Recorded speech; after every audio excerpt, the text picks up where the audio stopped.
आर्यन, आराध्या, मैं आखिरी बार बोल रही हूँ, finish your meal, come on fast. चलो मैं अपने हाथों से खिलाती हूँ। नो मम्मा, मुझे नहीं खाना, मुझे पिज्जा खाना है। यस मम्मा, मुझे भी नहीं खाना ये दाल चावल। दिखने में ही कितना मैसी है ये। मुझे तो बर्गर खाना है।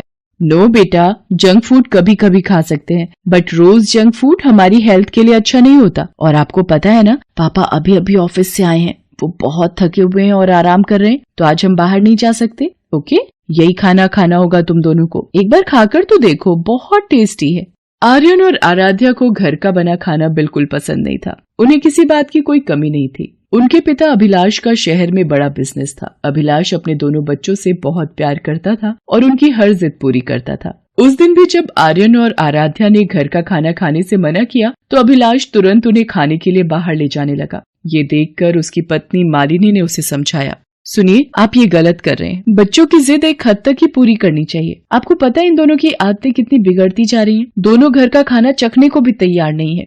ओफो मालिनी, तुम कुछ ज्यादा ही सोच रही हो। बच्चे तो है, जी लेने दो इन्हें अपनी जिंदगी। तुम भी जल्दी से तैयार होकर आ जाओ। मालिनी हार मानकर बाहर चलने के लिए तैयार हो जाती है। सभी लोग बाहर जाकर पहले आइसक्रीम और फिर पिज्जा खाते हैं।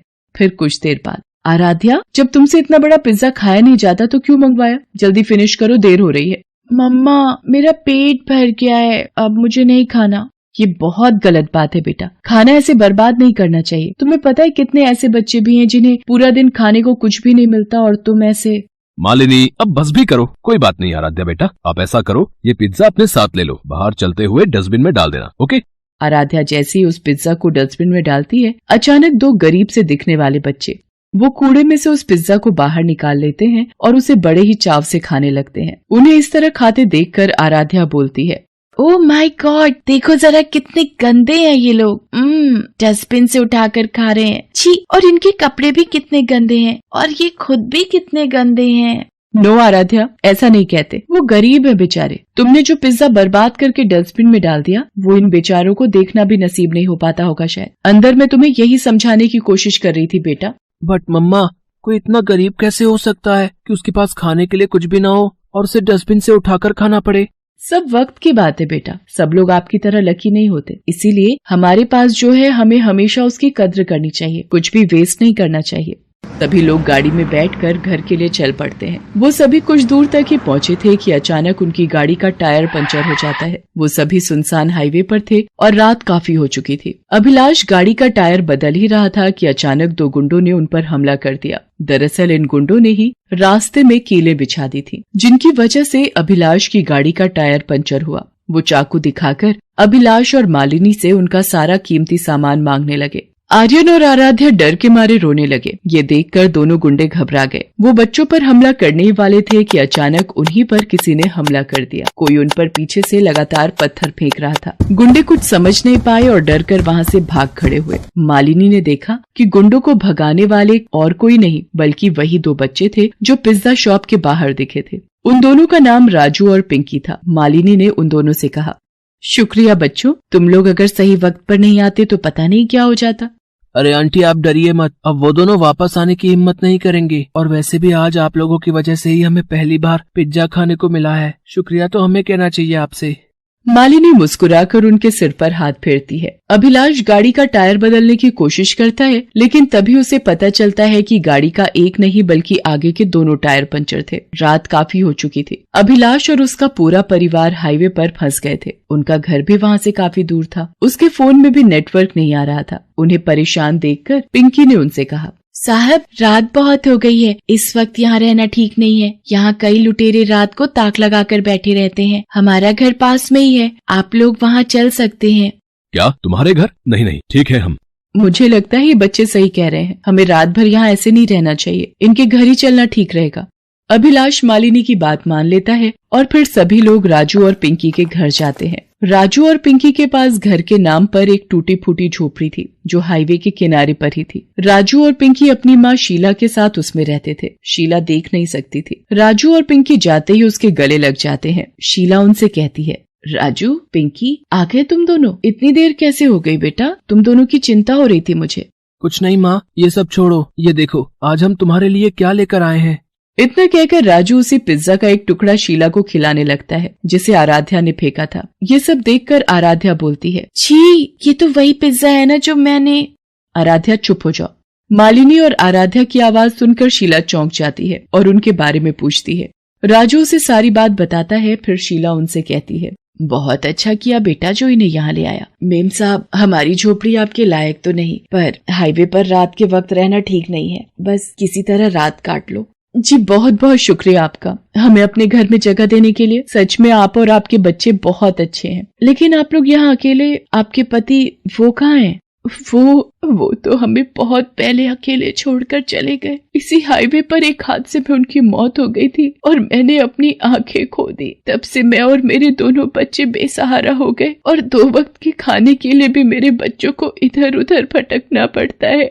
मालिनी को शीला और उसके परिवार के लिए बहुत बुरा लगता है। मालिनी, उसके दोनों बच्चे और अभिलाष सभी वहाँ बैठकर सुबह होने का इंतजार करने लगते हैं। तभी आर्यन मालिनी से कहता है, मम्मा, मुझे बहुत जोर से भूख लग रही है। अरे लेकिन बेटा, अभी कुछ ही घंटे तो हुए हैं तुम लोगों को पिज्जा खाए हुए। सुबह तक रुक जाओ, हम घर जाकर खाना खाएंगे। नो मम्मा, सुबह तक तो बहुत देर हो जाएगी, मुझे भी भूख लगी है। मालिनी और अभिलाष के पास बच्चों को खिलाने के लिए कुछ भी नहीं था। वो बच्चों को समझा ही रहे थे कि तभी राजू उनसे बोला, ये लो दोस्त, तुम ये खा लो। राजू के हाथ में 2 सूखी रोटी और थोड़ा सा नमक था। उसके पास खाने के नाम पर बस वही था जिसे भी वो आर्यन को दे रहा था। ये देखकर मालिनी ने उससे कहा, अरे बेटा, फिर तुम क्या खाओगे? रहने दो। हाँ, रहने दो। वैसे भी मुझे ये नहीं खाना, पता नहीं कहाँ से उठा कर लाए होगे ऐसे भी। नहीं दोस्त, ये रोटियां मैंने और मेरी बहन ने दिन में बनाई थी अपने हाथों से। तुम्हें भूख लगी है ना, इसलिए मैं। आर्यन, क्या तरीका है ये बात करने का? आर्यन और आराध्या को भूख लग रही थी। उस वक्त तो वो दोनों उन रोटियों को खाने से मना कर देते हैं, लेकिन रात भर भूखा रहने के बाद सुबह भी जब उनकी गाड़ी काफी देर तक ठीक नहीं हो पाती तो उनसे रहा नहीं जाता। अभिलाष मदद की तलाश में गया हुआ था। दोनों बच्चों का भूख से बुरा हाल था। तभी उन्होंने देखा कि राजू और पिंकी अपने मिट्टी के चूल्हे में फिर से गर्म गर्म रोटियां बना रहे थे। अब तो आराध्या से रहा नहीं गया और वो मालिनी से बोली, मम्मा, मुझे बहुत भूख लग रही है, इनसे कहो ना कि मुझे भी खाना खाना है। आराध्या की बात सुनकर राजू और पिंकी बड़े ही प्यार से गर्म गर्म रोटियां और नमक एक केले के पत्ते पर रखकर आराध्या और आर्यन को देते हैं। दोनों उन रोटियों को खाने लगते हैं। उन्हें वो रोटियां खाकर बहुत अच्छा लग रहा था। इतने में अभिलाष वहाँ आ जाता है और कहता है, आर्यन, आराध्या, आ जाओ बेटा। देखो, मुझे थोड़ी दूर एक रेस्टोरेंट मिल गया। मैं तुम दोनों के लिए बर्गर लेकर आया हूँ। नो पापा, हमें बर्गर नहीं खाना। ये रोटियां खाकर देखिए कितनी टेस्टी है। हमारी दोस्त राजू और पिंकी ने बनाई है। आराध्या की बात सुनकर अभिलाष चौंक जाता है। वो बच्चों को रोकने के लिए आगे बढ़ता है, लेकिन मालिनी उसे रोकते हुए कहती है, नहीं, मत रोकिए इन्हें। आज पहली बार इन्हें भूख और खाने की अहमियत का एहसास हुआ है, जो इनके लिए बहुत जरूरी है। इतना कहकर मालिनी अभिलाष के लाए हुए बर्गर राजू और पिंकी को दे देती है। अभिलाष अपने साथ एक मैकेनिक भी लेकर आया था, जो कुछ ही देर में उनकी गाड़ी ठीक कर देता है। वहाँ से जाने से पहले मालिनी शीला के सामने हाथ जोड़कर कहती है, मैं आपका जितना शुक्रिया अदा करूं वो कम ही है।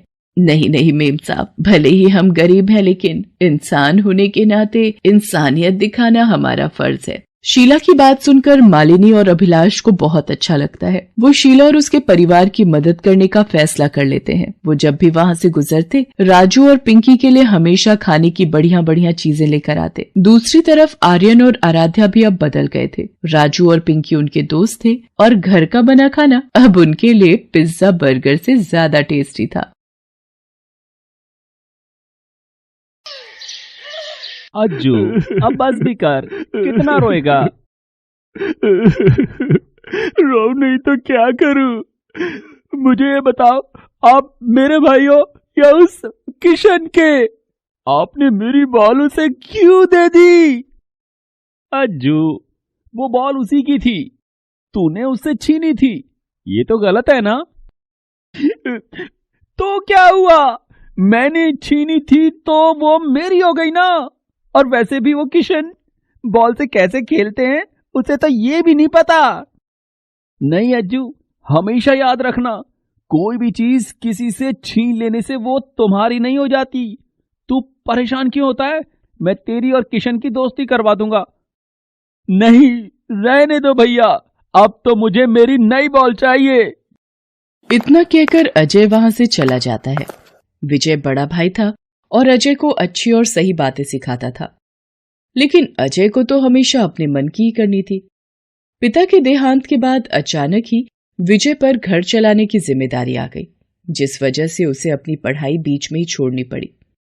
वो गांव के ही एक सेठ के यहाँ काम करने लगा। उसने अजय की पढ़ाई रुकने नहीं दी। दोनों की मां शांति भी लोगों के घरों में काम करने लगी। बड़ी मुश्किल से घर का गुजारा चल रहा था, लेकिन इस सब से अजय को कोई मतलब नहीं था। उसे तो अपनी जिंदगी अपनी तरह से ही जीनी थी। माँ कहो। क्या हो गया? क्यों आसमान सिर पर उठा रखा है तूने? माँ, मुझे आज के आज नई बॉल चाहिए। अरे, लेकिन पिछले हफ्ते ही तो तुझे नई बॉल दिलवाई थी विजय ने, वो कहाँ गई? अब वो खो गई। अब मुझे नई बॉल चाहिए, और वो भी अच्छी वाली। तभी विजय भी घर आ जाता है। उसके हाथ में एक नई बॉल थी। वो उसे अजय को देता है।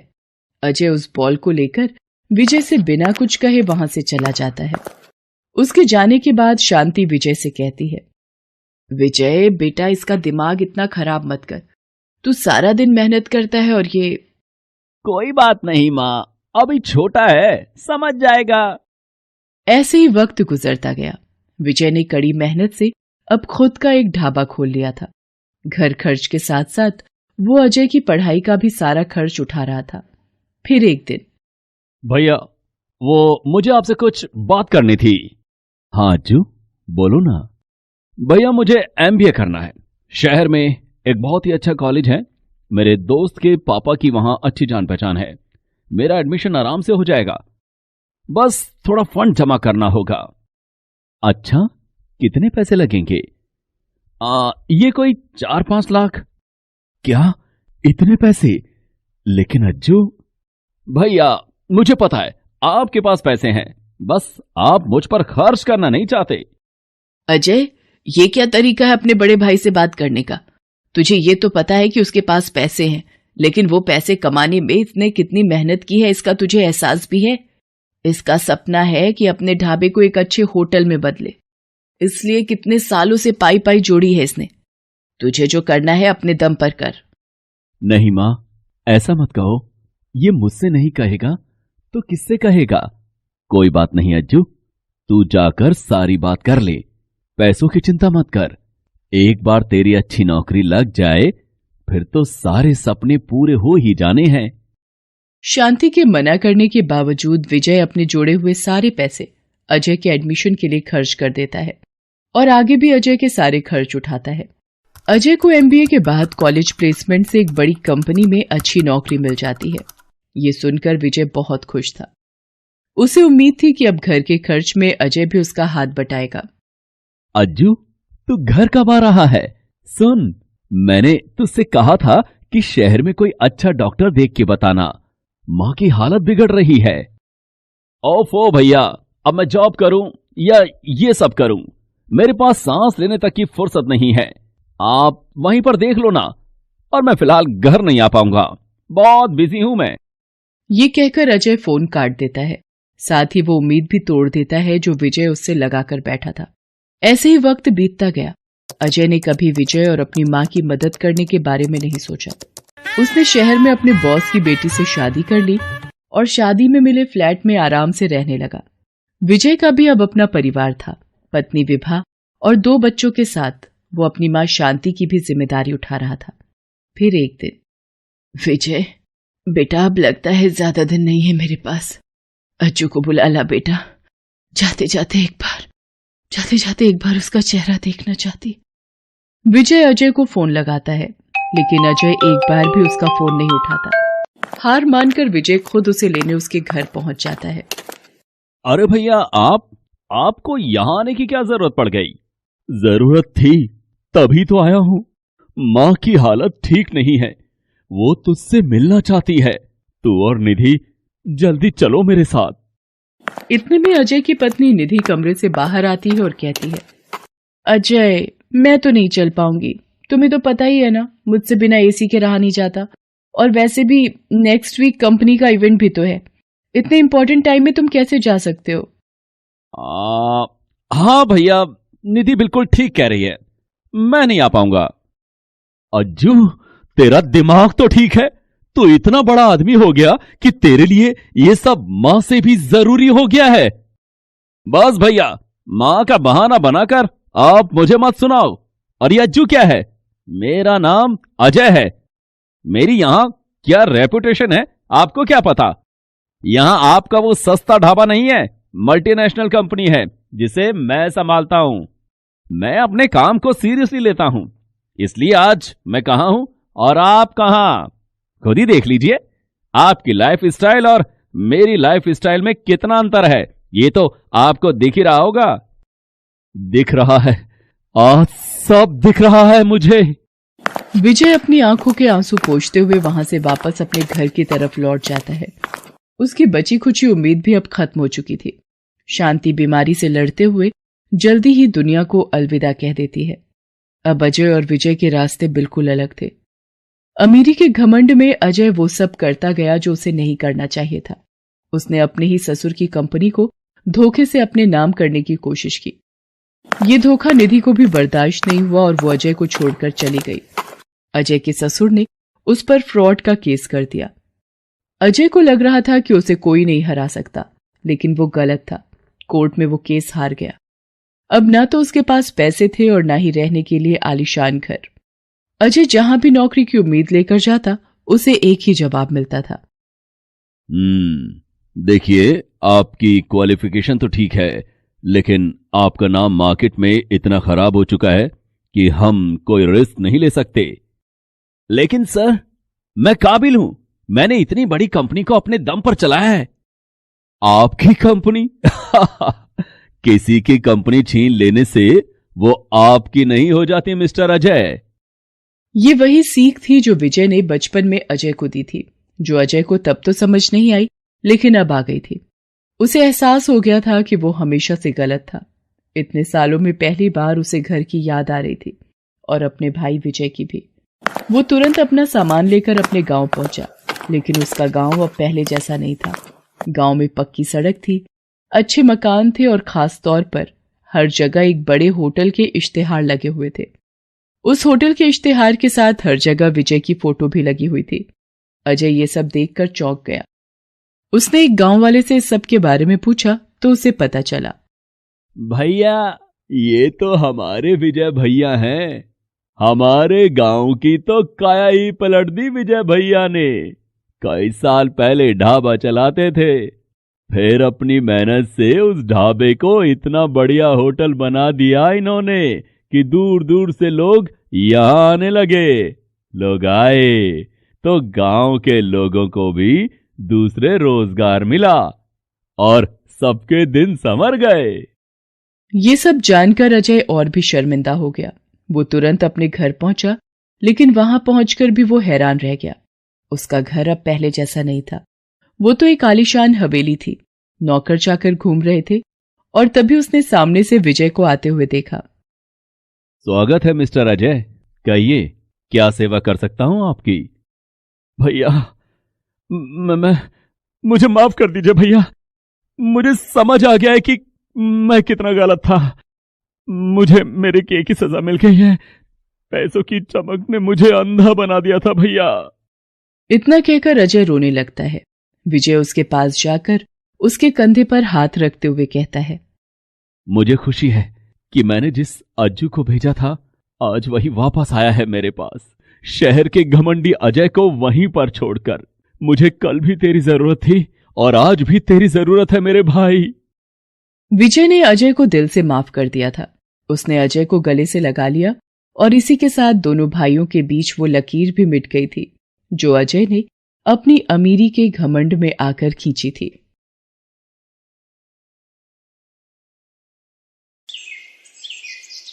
संदीप अपने माता पिता के साथ मोहन नगर में रहता था।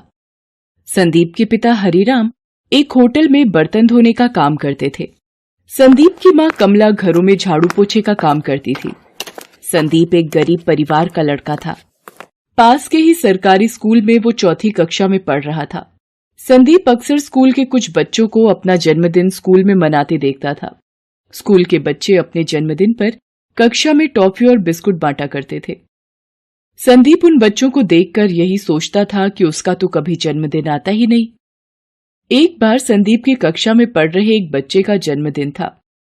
वो सब बच्चों को टॉफियां बांट रहा था। जब वो टॉफी देने संदीप के पास जाता है, तभी एक बच्चा उस बच्चे से कहता है, अरे यार सोनू, तू संदीप को टॉफी देकर क्या करेगा?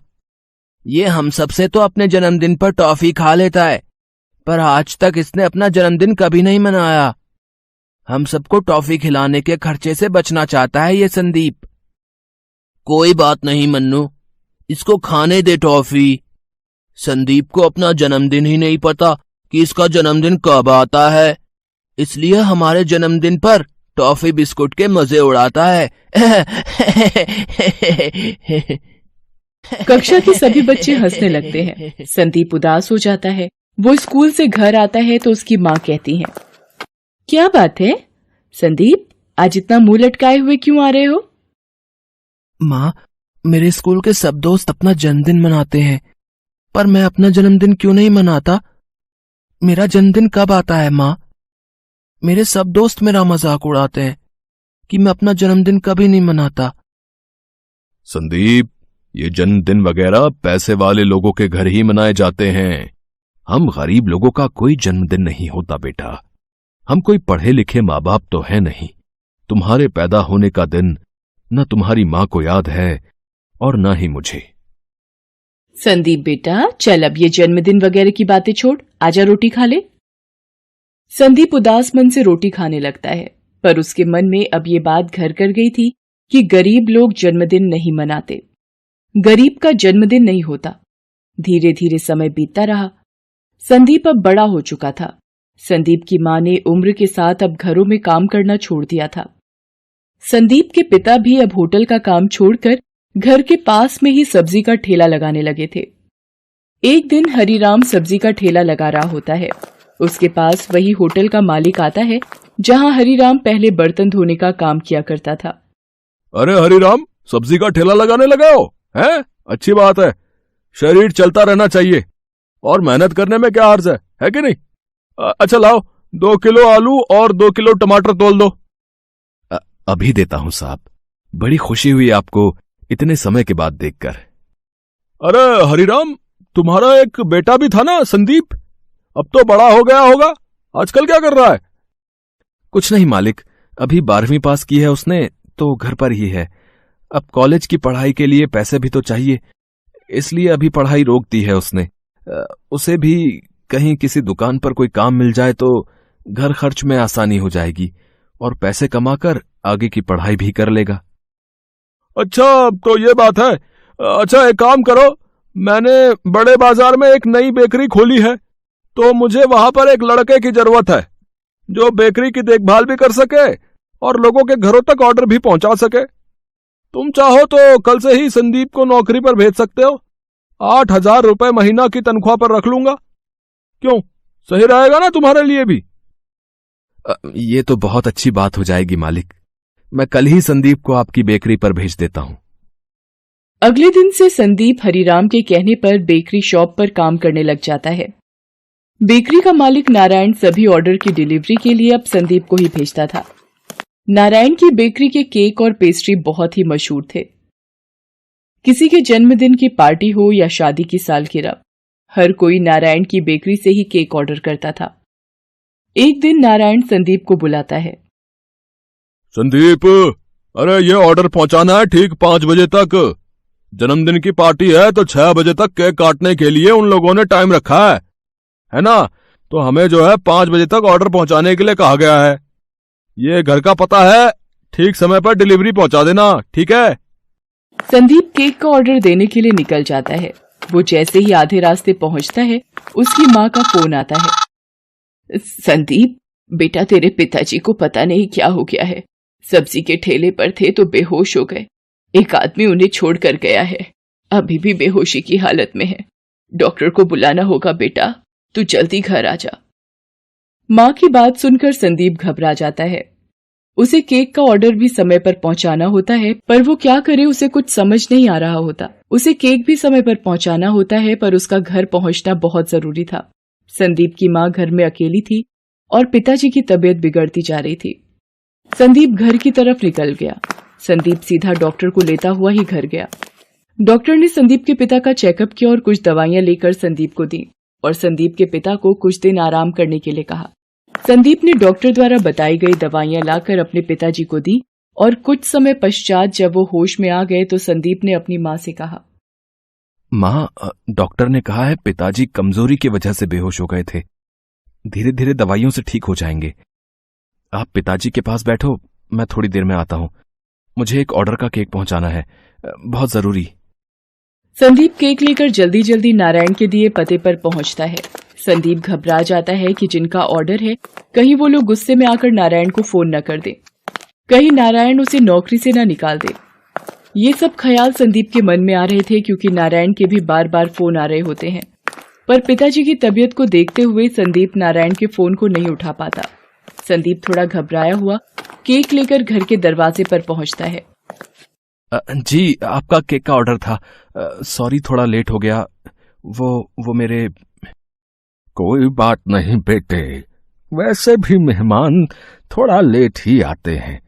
मेरे पोते का जन्मदिन है, आज वो 10 साल का हो गया है। रुको, मैं अपने बेटे किशोर को बुलाता हूं। अरे किशोर बेटा, अरे ये जो केक ऑर्डर किया था, केक आ गया है। चलो मोहित बेटा, तुम्हारे जन्मदिन का केक आ गया है, जिसका तुम्हें बेसब्री से इंतजार था। वाओ, मेरा बर्थडे केक आ गया। मम्मी देखो मेरा बर्थडे केक। दादा, दादू देखो। दादी, दादू देखो। जी, नारायण जी की बेकरी से आया हूं, ये आपका केक। हैप्पी बर्थडे बेटा। थैंक यू भैया। आप भी अंदर आओ ना भैया, आज मेरा बर्थडे है तो आप भी तो गेस्ट हुए ना। हाँ हाँ प्लीज, अगर मोहित का मन है तो थोड़ी देर के लिए आ जाइए। सर मैं आपके घर की पार्टी में, सर मैं कैसे। क्यों नहीं बेटा, आप क्यों नहीं आ सकते? आओ बेटा, मेरे पोते का मन है तो थोड़ी देर के लिए आ जाओ। भैया, आप मेरे जन्मदिन का केक लाए हो, मैं आपके जन्मदिन पर केक लाऊंगा। आपका जन्मदिन किस डेट को आता है भैया? बचपन का वही प्रश्न संदीप को याद आ जाता है जिसका उत्तर उसे आज तक नहीं मिला था। वो चुप हो जाता है। मोहित दोबारा उससे वही प्रश्न करता है। इस पर संदीप कहता है, पता नहीं मोहित बेटा, मैंने कभी अपना जन्मदिन नहीं मनाया, इसलिए मुझे पता ही नहीं कि मेरा जन्मदिन कब होता है। इस प्रश्न का उत्तर तो मैं भी आज तक ढूंढ रहा हूं। जब भी मैंने अपने माता पिता से यह पूछा कि मेरा जन्मदिन कब होता है, मेरे माता पिता ने हमेशा यही कहा कि गरीबों का जन्मदिन नहीं होता, गरीब जन्मदिन नहीं मनाते। कोई बात नहीं भैया, मैं आपका जन्मदिन मनाऊंगा। पापा, दादू, हम कल भैया का जन्मदिन मनाएंगे। हम भैया के घर चलेंगे ना पापा? हाँ हाँ मोहित बेटा, हम कल इन भैया के घर जरूर चलेंगे। अगले दिन पिता की तबीयत की वजह से संदीप छुट्टी पर होता है। मोहित अपने पिता और दादू को लेकर नारायण की बेकरी पर जाता है। नारायण को लगता है कि कल केक लेट हो गया था, शायद इसी वजह से वो संदीप की शिकायत लेकर आए हैं। नारायण उन्हें बताता है कि संदीप के पिताजी की तबीयत खराब है, कल इसी वजह से उसे आपके घर आने में देर हो गई थी। जब वो उनके घर केक देने जा रहा था तो रास्ते में ही उसकी माँ का फोन आ गया था कि उसके पिताजी की तबीयत अचानक खराब हो गई है, इसी वजह से उसे केक देने में देरी हो गई। मोहित के पिता और दादू नारायण को बताते हैं कि पार्टी शुरू होने से पहले ही संदीप केक ले आया था। संदीप ने अपनी जिम्मेदारी पूरी तरह निभाई है। वो नारायण से संदीप के घर का पता पूछते हैं और एक बढ़िया सा केक भी खरीदते हैं। वो संदीप के घर पहुंचते हैं। संदीप मोहित और उसके पापा व दादू को देखकर हैरान रह जाता है। वो अपने माता पिता से उन्हें मिलवाता है। संदीप भैया, हैप्पी बर्थडे। ये लो आपका बर्थडे केक। कल आप मेरे बर्थडे पर आए थे, आज मैं आपके बर्थडे पर आया हूँ। आओ संदीप भैया, केक काटते हैं। आओ बेटा संदीप, अपना जन्मदिन मनाओ और ये केक काटो। मोहित को बहुत खुशी होगी। और बेटा, आज के बाद कभी भी ये मत कहना कि आप गरीब हो बेटा, ठीक है? मन से अमीर होना चाहिए, दिल का अच्छा होना चाहिए, मनुष्य का मन साफ होना चाहिए, तो वो अपने ही आप अमीर हो जाता है। सब मिलकर संदीप का जन्मदिन मनाते हैं। संदीप और उसके माता पिता बहुत खुश होते हैं। संदीप की आंखें खुशी के आंसुओं से भर जाती हैं। थोड़ी सी खुशी भी किसी इंसान के जीवन को ढेर सारी खुशियों से भर देती है। इंसान छोटा या बड़ा नहीं होता, उसके कर्म उसे बड़ा बनाते हैं और ईश्वर की धरती पर नेक इंसान भी हैं। ये साबित करके एक अमीर गरीब का जन्मदिन खुशियों से भर देता है।